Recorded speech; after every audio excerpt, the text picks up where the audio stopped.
Good morning friends. आज हम अधिगम अक्षमता के बारे में पढ़ेंगे कि अधिगम अक्षमता क्या होती है। इस टॉपिक से प्रत्येक टेट परीक्षा में क्वेश्चन पूछे जाते हैं और हम पिछली परीक्षाओं में आए हुए प्रश्नों को भी सॉल्व करेंगे।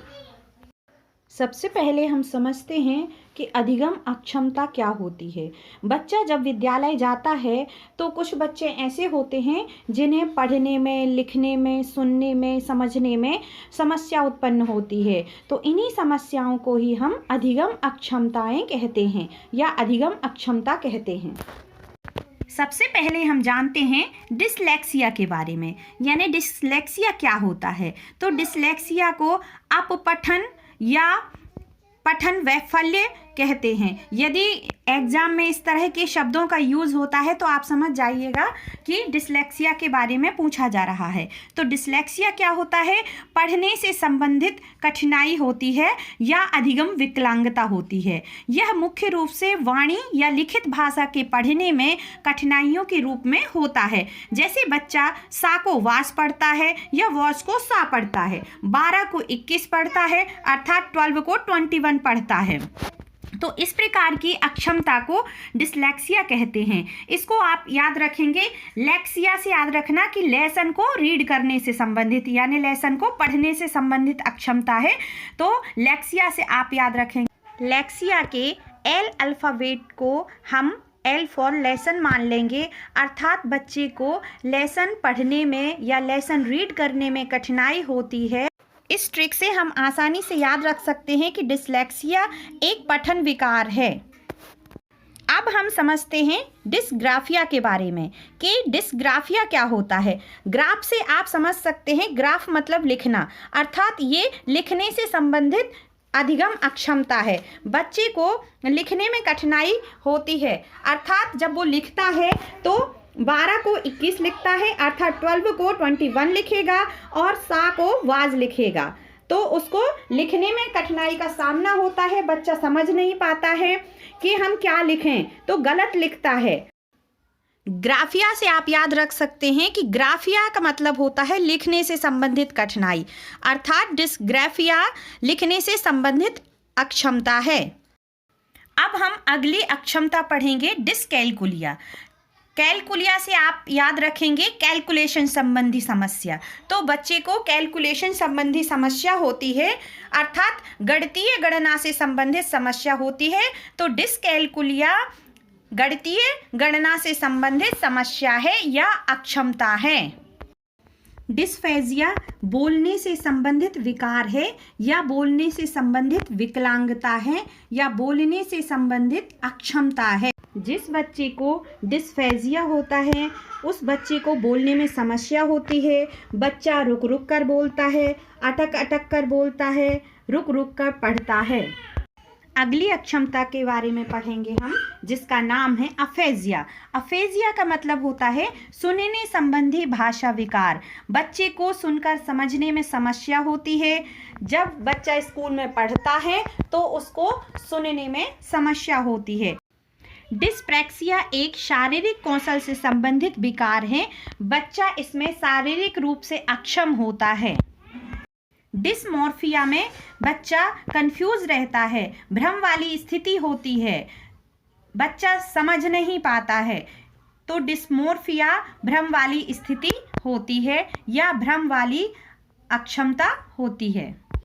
ये कुछ ऐसी अक्षमताएं होती हैं जो कि प्रतियोगी परीक्षाओं में बार बार पूछी जाती हैं। इनसे संबंधित क्वेश्चन की हम प्रैक्टिस करेंगे।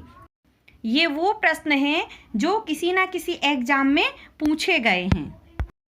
पहला प्रश्न है, पठन वैफल्य यानी डिसलेक्सिया में बच्चों के प्राथमिक लक्षण क्या हैं? ए ऑप्शन है न्यून अवधान विकार, बी ऑप्शन है अपसारी चिंतन, पढ़ने में धारा प्रवाहिता, सी ऑप्शन है धारा प्रवाह पढ़ने में अक्षमता, डी ऑप्शन है एक ही गति विषयक कार्य को बार बार दोहराना। हमने अभी पठन वैफल्य यानी डिसलेक्सिया के बारे में पढ़ा था। तो आप इन चारों ऑप्शन में से बताएंगे कि कौन सा ऑप्शन सही है। पठन वैफल्य यानी डिसलेक्सिया का मतलब होता है पठन संबंधी विकार या पठन संबंधी अक्षमता। इसलिए ऑप्शन नंबर सी सही होगा, धारा प्रवाह पढ़ने की अक्षमता। दूसरा प्रश्न है, डिस्ग्राफिया से प्रभावित बच्चों को मुख्य रूप से खालिस्तान में कठिनाई होती है, लिखने में, सुनने में, बोलने में या पढ़ने में।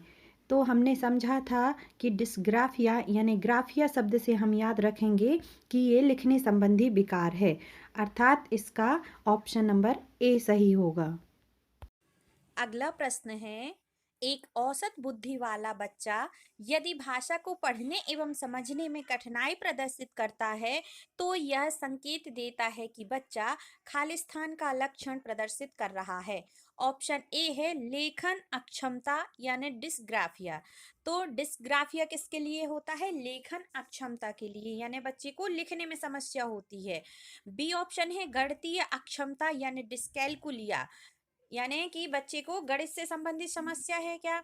सी ऑप्शन है गति समन्वय अक्षमता यानी डिस्प्रैक्सिया, यानी बच्चे के शारीरिक कौशल से संबंधित विकार है। डी ऑप्शन है पठन अक्षमता यानी डिसलेक्सिया। डिसलेक्सिया का मतलब होता है कि बच्चे को पढ़ने से संबंधित कठिनाई होती है।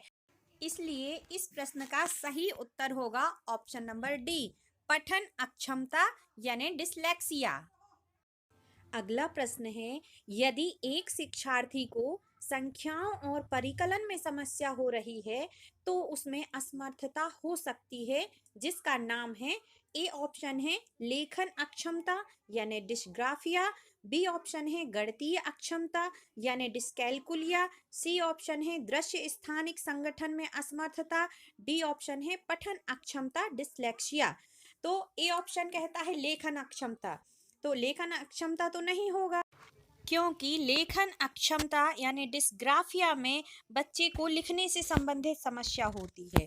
बी ऑप्शन है गणितीय अक्षमता या डिस्कैलकुलिया।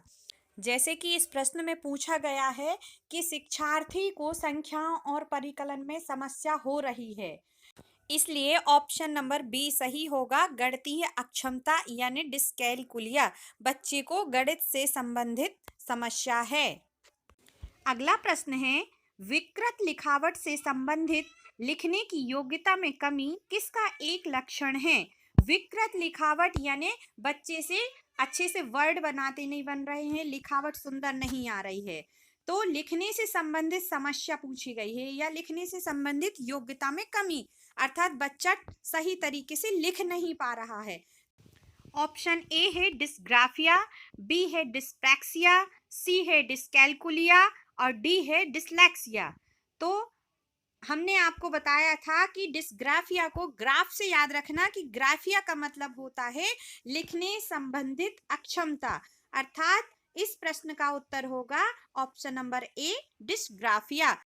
अगला प्रश्न है, शब्दों में अक्षरों के क्रम को पढ़ने में कठिनाई का अनुभव करना और अक्सर चाक्षुष स्मृति का ह्रास खालिस्तान से संबंधित है। ए ऑप्शन है डिसलेक्सिया, बी है डिस्कैलकुलिया, सी है डिस्ग्राफिया और डी है डिस्प्रैक्सिया। इस प्रश्न में पूछा गया है कि अक्षरों के क्रम को पढ़ने में कठिनाई का अनुभव कर रहा है बच्चा, अक्सर चाक्षुष स्मृति का ह्रास। चाक्षुष स्मृति का मतलब होता है उसके देखने की क्षमता का ह्रास हो रहा है, यानी देखने की क्षमता में कमी आ रही है। ऑप्शन ए है डिसलेक्सिया। डिसलेक्सिया का मतलब होता है बच्चे को पढ़ने से संबंधित कठिनाई हो रही है, अर्थात ऑप्शन नंबर ए इस प्रश्न का सही उत्तर है। ऑप्शन बी है डिस्कैलकुलिया। डिस्कैलकुलिया गणित से संबंधित अक्षमता है, डिस्ग्राफिया लिखने से संबंधित अक्षमता है, डी ऑप्शन है डिस्प्रैक्सिया शारीरिक कौशल से संबंधित विकार है, इसलिए इस प्रश्न का सही उत्तर है ऑप्शन नंबर ए डिसलेक्सिया। अगला प्रश्न है, गतिक कौशलों में अधिगम निर्योग्यता खालिस्तान कहलाती है। गतिक कौशल मतलब कि शारीरिक अक्षमता, शारीरिक कौशल से संबंधित विकार। ए ऑप्शन है डिस्प्रैक्सिया, बी ऑप्शन है डिस्कैलकुलिया, सी ऑप्शन है डिसलेक्सिया और डी ऑप्शन है डिस्फेजिया। डिस्प्रैक्सिया का मतलब होता है शारीरिक कौशल से संबंधित विकार या शारीरिक अक्षमता, तो ऑप्शन नंबर ए सही है। बी ऑप्शन है डिसकैलकुलिया, यानी बच्चे को गणितीय समस्या होती है। सी ऑप्शन है डिसलेक्सिया, डिसलेक्सिया एक पठन विकार है।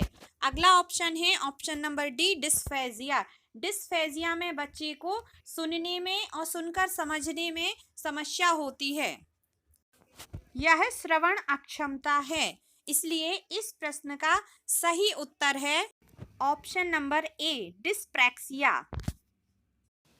अगला प्रश्न है, एक बच्चा जो खालिस्तान से ग्रस्त है वह सा और वाज न्यूक्लियर और अनक्लियर में अंतर नहीं कर सकता। ऑप्शन ए है डिसलेक्समिया, बी है डिसमोर्फिया, सी है डिसलेक्सिया या डी है शब्द जम्बलिंग विकार। ऑप्शन नंबर ए डिसलेक्समिया, यह ऑप्शन सही नहीं है। ऑप्शन नंबर बी है डिसमॉर्फीमिया, यह ऑप्शन भी सही नहीं है। ऑप्शन नंबर सी है डिसलेक्सिया, डिसलेक्सिया में बच्चे को पढ़ने से संबंधित विकार होता है या यह पठन विकार है, इसलिए इस प्रश्न का सही उत्तर है ऑप्शन नंबर सी। अगला प्रश्न है, डिसलेक्सिया मुख्यतः खालिस्तान की समस्या के साथ संबंधित है। ऑप्शन ए है पढ़ने, बी है सुनने, सी है बोलने या डी है बोलने और सुनने। डिसलेक्सिया के बारे में हमने समझा था कि डिसलेक्सिया एक पठन विकार है या पठन अक्षमता है या अपपठन विकार है, इसलिए इसका ऑप्शन नंबर ए सही होगा। इस वीडियो को देखने के बाद और इन प्रश्नों को सॉल्व करने के बाद आपसे अधिगम अक्षमता वाले क्वेश्चन बन जाएंगे।